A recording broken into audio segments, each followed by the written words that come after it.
ترمذی شریف کی حدیث ہے، حضرت عبداللہ ابن مسعود رضی اللہ تعالی عنہ روایت کرتے ہیں، نبی کریم صلی اللہ تعالی علیہ وآلہ وسلم نے ارشاد فرمایا، من نزلت به فاقۃ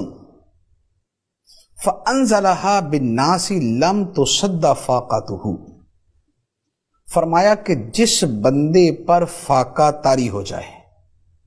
گھر سے کھانا پینا ختم ہو گیا اور کھانے کے لیے بھی اس کے پاس کچھ نہ رہا، فرمایا کہ جس پر ایسے حالات آ جائیں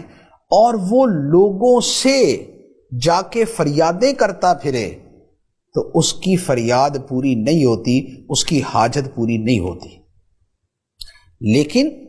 جس بندے پر ایسے حالات آئیں اور وہ ان حالات کو خدا کی بارگاہ میں پیش کر دے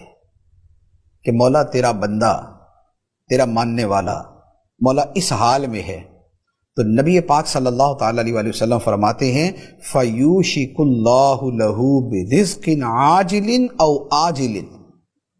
اللہ تعالیٰ یا اس سے فوری رزق عطا فرما دے گا یا کچھ عرصے بعد عطا فرما دے گا۔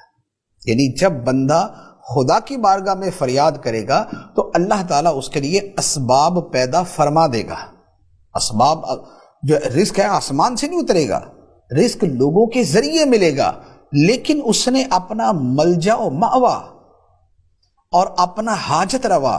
اور اپنا فریاد رس کسے مانا؟ خدا کو مانا، خدا کی بارگاہ میں عرض کی، اب اللہ تعالیٰ لوگوں کو بھی اس کی طرف متوجہ کر دے گا۔ ورنہ بارہا ایسا ہوتا ہے بندہ لوگوں کے سامنے جا بیجا فریاد کرتا ہے اور اس کی فریاد رسی نہیں ہوتی۔ حتی الامکان جہاں ضرورت ہے وہاں شریعت کی طرف سے اجازت ہے، بلکہ بعض صورتوں میں حکم ہے کہ جب بندہ ایسی حالت میں ہو تو جس سے اسے امید ہو اس کے سامنے اپنی حاجت پیش کرے۔ یہاں جو ممانعت ہے، جو مذمت ہے، وہ اس صورت میں ہے کہ بندہ ہر جگہ جا کے اپنا رونا شروع کر دے، جس محفل میں بیٹھا بس یہ کیا کریں، حالات خراب ہے، بس یہ بھوکے مر گئے، پریشان ہے، جہاں بیٹھے رشتہ داروں میں، دوستوں میں، جاننے والوں میں، نہ جاننے والوں میں، راہ چلتے کسی بس میں بیٹھے ہوئے، ٹرین میں سفر کر رہے، بس جس کے پاس بیٹھے تھوڑی دیر کے بعد حالات کا رونا شروع کر دیا کہ نہیں جی بس ہمارے حالات ہی بڑے خراب ہیں۔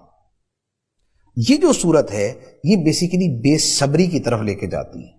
اور یہ ایک قسم کا انسان کو بھکاری اور منگتا بنا دیتی ہے۔ اس صورت کی مذمت ہے۔ ورنہ انسان پہ اگر آزمائشیں ہیں تو خدا نے اسباب کے لیے یہ دنیا ہی بنائی ہے، وہ کسی بھی متعلقہ فورم پہ یا متعلقہ جگہ پہ جا کے اپنی بات کرے گا، لیکن وہ اپنی اس حاجت کی تکمیل کے لیے کرے گا، صرف ہر جگہ روتے دھوتے رہنا اس کے لیے نہیں کرے گا، اور جو اصل فریاد ہے وہ خدا کی بارگاہ میں کرے گا۔